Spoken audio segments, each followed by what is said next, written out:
గడ్చిరోలి జిల్లా ఆర్మూర్ సమీపంలోని దేవల్గావ్ గ్రామంలోకి ఒక చిరుతపులి ప్రవేశించింది. చీకట్లో బావిని ఊహించలేక బావిలోని నీళ్లలో పడిపోయింది. చిరుత అరుపులతో భయపడిన స్థానికులు ఈ విషయం వెంటనే అటవీశాఖకు సమాచారం ఇచ్చారు. గ్రామంలోని బావిలో చిరుత ఉందన్న సమాచారం తెలియగానే వెంటనే అటవీశాఖ అధికారులు టెక్నికల్ బృందం వెంటనే గ్రామంలోకి ప్రవేశించి చిరుతను సురక్షితంగా బయటకు తీసి రక్షించారు.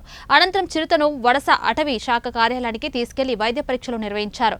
చిరుత పరిస్థితి బాగానే ఉంటే సహజ సిద్ధమైన నివాస స్థలంలోనే వదిలేస్తామని అటవీశాఖ అధికారులు తెలిపారు.